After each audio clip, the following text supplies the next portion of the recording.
Dear friend, आज हम पुनः मुलाकात कर रहे हैं।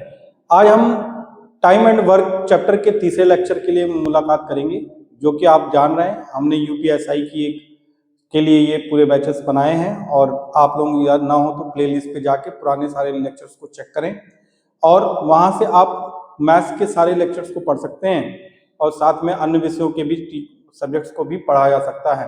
तो देखिए, आज जो हम लोग पढ़ने जा रहे हैं, टाइम एंड वर्क के 2 लेक्चर हो चुके हैं। हमने कॉन्सेप्ट को डिस्कस किया, टाइप्स ऑफ प्रॉब्लम डिस्कस किया। आज लास्ट लेक्चर है टाइम एंड वर्क का, लेकिन इसमें हम आज जो भी करेंगे वो बहुत इंपॉर्टेंट करेंगे और सारे टाइप्स के क्वेश्चंस को आज डिस्कशन करेंगे। तो चलिए, आज जो है हमारे पास जो पहला क्वेश्चन आ रहा है वो कुछ इस तरीके से है कि यदि ए बी से 50% अधिक कार्य करता है तथा दोनों मिलकर उसी कार्य को 20 दिन में पूर्ण करते हों, तब ए व बी अकेले उस कार्य को कितने दिन में करेंगे। तो देखिए, ए भाई साहब हैं वो बी से अधिक 50% कार्य कर रहे हैं। तो एक बात बताइए, ए बी से अधिक कर रहा है तो यानी ए मान लीजिए 100% कर रहा था, तो बी कितना कर रहा होगा? 150% किसका करेगा? बी का। तो यानी इसको यदि अगले स्टेप में लिखा जाए तो कुछ ये लिख सकते हैं, ए अपॉन बी बराबर 150/100। ये आया 3/2। अब ये कुछ और नहीं आया, जो ये रेशियो आया है ये बता रहा है कि ए की एफिशिएंसी कितनी है, 3 वर्क पर डे की है, और बी की एफिशिएंसी कितनी है, 2 वर्क पर डे की है। यानी 2 कार्य प्रति दिन वो कर सकता है। ये डे होगा, डी से हम डिनोट कर रहे हैं। तो अब कह रहा है कि दोनों मिलकर उस कार्य को 20 दिन में करते हैं। तो दोनों मिल जाए तो भैया दोनों मिलकर कितना वर्क करते हैं? एक दिन में 5 वर्क पर डे कर रहे हैं। तो टोटल कार्य कितना आएगा ये समझना है। तो दोनों को ए प्लस बी मिलके 5 वर्क कर रहे हैं, तो 20 दिन तक कार्य किया गया होगा। 20 दिन तक यदि 5 वर्क पर डे के हिसाब से करा जाए तो डी से डी कैंसिल और 20 पंजे 100 वर्क, यानी टोटल वर्क हो गया कितना? 100। यह आया टोटल वर्क। ठीक है। अब कह रहा है तब ये ज्ञात कीजिए कि ए और बी अकेले उस कार्य को कितने दिन में करेंगे। तो भैया ए का आप देख रहे हैं, रिक्वायर्ड टाइम ऑफ ए निकालना है, तो टोटल वर्क कितना है? 100 अपॉन ए का खुद का कितना वर्क पर डे है? 3 वर्क पर डे है। तो आपने ये डिवाइड किया, ये आया 33 सही 1/3, 3 1 लेगा उस पूरे कार्य को करने में। अब रिक्वायर्ड टाइम ऑफ बी की बात कर लेते हैं। वो क्या होगा? 100 अपॉन 2 वर्क पर डे, ये रहेगा टोटल वर्क ये है। तो W से W कैंसिल, तो यानी ये कितना लेगा? 50 3 ये काम करेंगे, तो ये 2 के पहाड़े से कटा 50 डेज में। तो आप देख रहे हैं इस तरीके से कि ए और बी दोनों का हम इंडिविजुअली निकाल सकते हैं। हमारा मेन कार्य क्या होता है इस तरह के क्वेश्चन में? हमें पहले वर्क एफिशिएंसी निकालनी आनी चाहिए, और ये वर्क एफिशिएंसी ही हमारी निकल रही है।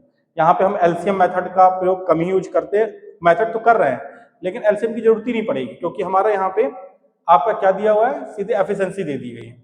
अब कह रहा है यहाँ पे इस क्वेश्चन में नीचे वाले में देखिए, यदि ए बी का दुगना कार्य करता है तथा बी उसी कार्य को 20 दिन में पूर्ण कर सकता हो, तब दोनों मिलकर उस कार्य को कितने दिन में पूर्ण करेंगे। तो बात समझिए, ए बी का दुगना कार्य कर रहा है, तो ए भैया हैं वो बी का दुगना कर रहे हैं, 2 टाइम्स ऑफ बी कर रहे हैं। तो ए अपॉन बी का रेशियो बनेगा 2/1। तो इसका मतलब ये हुआ कि एक ही कार्य करने की क्षमता कितनी है? 2 वर्क पर डे है। अब बी भाई साहब की कितनी है? 1 वर्क पर डे, यानी 1 कार्य प्रतिदिन वो कर सकता है, और वो 2 कार्य प्रतिदिन कर सकता है। फिर कह रहा है बी उसी कार्य को 20 दिन में पूर्ण कर सकता है। तो बी 1 दिन में कर रहा है 1 वर्क पर डे, 20 दिन तक कार्य में वो पूर्ण कर दे रहा है। तो डी से डी कैंसिल, तो टोटल वर्क कितना आ गया? 20 वर्क, यानी ये इससे निकल गया आपका कुल कार्य, टोटल वर्क निकल गया। ठीक। अब कह रहा है दोनों मिलकर उस कार्य को कितने दिन में करेंगे? भैया दोनों को मिला दीजिए, दोनों को मिलाया तो ये आया 3 वर्क पर डे ए और बी के द्वारा। तो required time of A plus B जो होगा, तो टोटल वर्क कितना है अभी? 20 वर्क, यानी हमने लिखा 20 वर्क अपॉन दोनों का कार्य क्षमता कितनी है? एक दिन में वो 3 वर्क पर डे कर दे रहे हैं, तो 3W/D, W से W कैंसिल, तो ये आया 6 × 18, यानी 6 सही 2/3। 3 3। ये आपका आंसर हो जाएगा। तो इस तरीके से ये क्वेश्चन करने होते हैं। आप इनको पहले कॉपी करिए, फिर हम अगले टर्न पे चलते हैं। जैसे आपने अभी प्रीवियस क्वेश्चन देखे वैसे ही उसी में का एक टाइप बचा हुआ था, तो हमने कहा ये भी करा लेते हैं यहाँ पे, ताकि फिर उसके बाद हम आगे बढ़ते हैं। तो क्वेश्चन कुछ इस तरीके से है, कह रहा है कि यदि ए व बी एक काम को 18 दिन व 24 दिन में करते हैं, तो देखिए भाई साहब, ए भाई साहब 18 दिन में कर सकते हैं, बी भाई साहब 24 दिन में कर सकते हैं। तो दोनों का एलसीएम पहले ले लीजिए। एलसीएम लिया 18 कॉमा 24, तो ये आ गया आपका 72, और ये 72 क्या आया टोटल वर्क। फिर 72 को 18 से डिवाइड किया तो 4 वर्क पर डे आपका ये आ गया, ये आ गया 3 वर्क पर डे आ गया। फिर क्या कह रहा है बात समझिएगा, 8 दिन तक दोनों मिलके एक साथ कार्य को प्रारंभ करते हैं। तो भैया दोनों को पहले मिला दीजिए, ए प्लस बी को मिलाइए, तो ये हो जाएगा 7 वर्क पर डे। ठीक है, अब ये 7 वर्क पर डे हुआ, तो ये दोनों 7 वर्क पर डे के हिसाब से कर रहे हैं कितने दिन तक, 8 दिन तक। तो दिन से दिन कटा, 7 8 टोटल वर्क कितना हो गया, 56 वर्क इन लोगों ने कर दिया। करना कितना था, 72 वर्क। फिर कहानी कुछ ये चल रही है, देखिए कहानी ये है, कहानी में कुछ ये कह रहे हैं कि भैया ए और बी ने कार्य को प्रारंभ किया, टोटल वर्क करना था 72, लेकिन हो क्या रहा है, 8 दिन तक काम हो रहा है, और इस 8 दिन में काम हो जा रहा है 56 वर्क। तो बचेगा कितना, ये 16 वर्क बचा होगा, और ये हमें निकालना है कि ये शेष कार्य ए भाई साहब छोड़ के चले जा रहे हैं, तो आगे कंटिन्यू कौन करेगा, बी करेगा। तो बी इस कार्य को कितने दिन में पूर्ण करेगा, शेष कार्य को, ये पूछा गया है। तो देखिए सिर्फ रिक्वायर्ड टाइम ऑफ बी जो करना है उसको सिर्फ शेष कार्य के लिए 16 वर्क करना है, और उसका खुद का वर्क पर डे कितना है, 3 वर्क पर डे। तो क्या आ जाएगा, ये W से W कैंसिल, D ऊपर चला जाएगा, तो आया 16/3 दिन, या इसको कहेंगे 5 सही 1/3 3। यदि इस केस में कभी ये पूछ लिया जाए कि टोटल वर्क कितने दिन में हुआ, तो टोटल टाइम जो आपका निकाला जाएगा वो होगा 8 डेज प्लस 5 सही 1/3 डेज, जो कि इक्वल टू आएगा 13 सही 1/3 डेज। ये आप कॉपी कर लीजिए, और हम इसके बाद अगले पॉइंट पे चलते हैं। डियर फ्रेंड, आज जो हमने अभी तक देखा टाइप्स ऑफ प्रॉब्लम सारी देख ली हैं, लेकिन बस एक टाइप बहुत इंपॉर्टेंट बचा रह गया है, और वो करवाना बहुत जरूरी है। कई बार क्वेश्चन उसी पे आ जाते हैं। तो हम लोग अब जो देखने जा रहे हैं वो बहुत इंपॉर्टेंट टॉपिक है, वो है ग्रुप थ्योरी। ग्रुप थ्योरी पढ़ेंगे किसमें, टाइम एंड वर्क में। क्या कहता है ये बात समझिएगा, ये है M1 D1 H1 eta1 W1 R1 equal to M2 D2 H2 eta2 W2 and R2। M1 जो रिप्रेजेंट करता है नंबर ऑफ पर्सन्स को रिप्रेजेंट करता है, यानी व्यक्तियों की संख्या को। D नंबर ऑफ डेज को रिप्रेजेंट करेगा, दिनों की संख्या को। H1 आवर्स यानी घंटे को रिप्रेजेंट करेगा, हम टाइम को यानी घंटा कई बार दे दिया कि 3 दिन तक 2 घंटे प्रति घंटे कार्य कर रहा है, इस तरह का क्वेश्चन आ जाता है। फिर ईटा ये एफिशिएंसी को डिनोट करती है, कार्य क्षमता को। W वर्क को रिप्रेजेंट करेगा, और R रेट को रिप्रेजेंट करेगा। रेट मतलब वो भी क्या, दर, और दर होगी इन रुपीस। ठीक है, तो इस तरीके से ये फॉर्मूला यूज होता है, और बहुत इंपॉर्टेंट फॉर्मूला है ग्रुप थ्योरी में।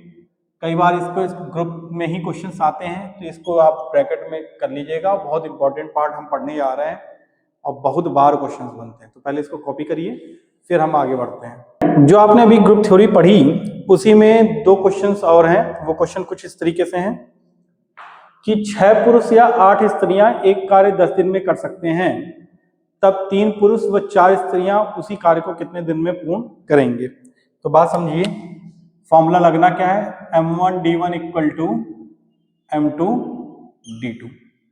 तो 6 पुरुष हैं यानी 6 मेल हैं, कितने दिन में, 10 दिन में कर सकते हैं। उसी को 8 फीमेल कर सकती हैं, वो भी 10 दिन में। तो 10 से 10 कैंसिल, 3 बार में, ये 4 बार में। इसका मतलब हुआ 3 मेल बराबर 4 फीमेल्स। ये एक रिलेशनशिप आ गया। फिर कह रहा है 3 पुरुष और 4 स्त्रियां उसी कार्य को कितने दिन में करेंगे। तो एक बात बताइए, फिर से यही फॉर्मूला लगा दीजिए, M1D1 इक्वल टू M2D2। किसी एक को ले लीजिए, चाहे 8 ये ले लीजिए, चाहे ये ले लीजिए। हमने ले लिया, मान लिया फीमेल, 8 फीमेल 10 दिन में कर रही हैं, तो 3 मेल प्लस 4 फीमेल मान लिया D2 डेज में कर रहे हैं। इधर फीमेल है, इधर मेल और फीमेल दोनों है, तो हम एक काम कर सकते हैं, 3 मेल बराबर 4 फीमेल लिखा जा सकता है। और जब 4 फीमेल लिखा जाएगा तो ये क्या आ जाएगा, 4 female plus 4 female into D2। यहाँ पे 8 फीमेल ही है, तो एक बात देखिए, ये आया 8 फीमेल इंटू D2, यहाँ पे आया 8 फीमेल इंटू 10, तो ये पूरा पूरा टर्म कैंसिल, तो D2 बराबर आ गया 10 दिन।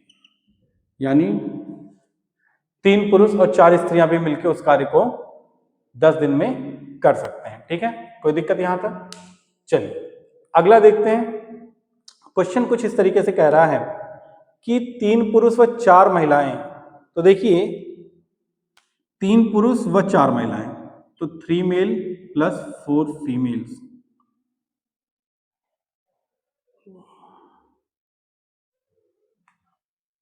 इसमें थोड़ा सी गलती हुई है, यहां पे 3 पुरुष या 4 महिलाएं होंगी, 4 ये नहीं होगा। ठीक है, 3 मेल या 4 फीमेल इस कार्य को कर सकते हैं 43 दिन में। ठीक, तो कह रहा है 7 मेल प्लस 5 फीमेल कितने दिन में करेंगे, ये पूछा जा रहा है। तो एक बात समझिए, इस तरीके के क्वेश्चंस को भी करने के लिए हमें करना क्या होता है, इस तरीके के क्वेश्चन को करने के लिए हमारा पहला काम ये होगा कि हम इसमें फॉर्मूला वही लगाएंगे, M1D1 इक्वल टू M2D2, ये लगा दिया। फिर देखिए एक रिलेशनशिप आया आपके पास, 3 मेल बराबर 4 फीमेल्स। क्वेश्चन कुछ इस तरीके से कह रहा है कि हम चाहे इसको ले लें, मेल्स के टर्म में ले लेते हैं सारी चीजें। तो देखिए क्या करते हैं, हमने कहा 3 मेल इंटू 43 दिन में कर रहे हैं, तो 7 मेल प्लस 5 फीमेल्स, मान लिया कि D2 डे में करेंगे, D2 का मान निकालना है। तो एक बात बताइए, 5 फीमेल है, तो यानी 1 फीमेल बराबर कितनी होगी, 3 मेल बराबर 4 फीमेल है, तो 1 फीमेल बराबर हो जाएगा 3/4 मेल की। तो रख दीजिए इसमें, तो ये वैल्यू कुछ आ रही होगी, 7 मेल प्लस 3 इंटू 5/4 मेल के, पूरा टर्म मेल्स में आ जाएगा, इंटू D2। यहाँ पे 3 मेल्स ही हैं, इंटू 43 दिन है। तो देखिए 7 चौक के 28 और 7 चौक 28 और 28 और 15, 28 और 15 जोड़ेंगे तो 8 5 13, और ये आ गया 43। यानी 43 mail divided by 4 into D2, यहाँ पे आया 3 मेल इंटू 43। 43 से 43 कैंसिल, M से M कैंसिल, 4 इधर आ गया, तो D2 बराबर कितने दिन आ गया, D2 बराबर आ जाएगा 12। बात समझ में आया। तो इस तरीके से आपके क्वेश्चंस होते हैं, इसको इस तरीके से ही करना है। ठीक है, तो इसको आप कॉपी कर लीजिए, और कॉपी करने के बाद देखिए आपका जो थ्योरी है, देखा जाए तो हमने ऑलमोस्ट थ्योरी आपकी पूरी टाइम एंड वर्क पे जो आनी है वो पूरी कवर कर दी है इन 3 लेक्चर्स में। तो आप एक काम करिएगा, ये पूरे तीनों के तीनों लेक्चर्स पढ़ डालिएगा, ताकि आपका टाइम एंड वर्क पूरी तरीके से प्रॉपरली हो जाए। और यदि ये वीडियो ज़्यादा से ज़्यादा पसंद आया हो आपको, तो अधिक से अधिक लोगों को सब्सक्राइब करिए, शेयर करिए और लाइक करिए। लाइक, शेयर और सब्सक्राइब ये तीनों करिए, ताकि जिससे हमें प्रोत्साहन मिले, और आपका प्रोत्साहन ही हमें अगला वीडियो बनाने के लिए प्रेरित करेगा। तो आज के लिए बस इतना ही, धन्यवाद।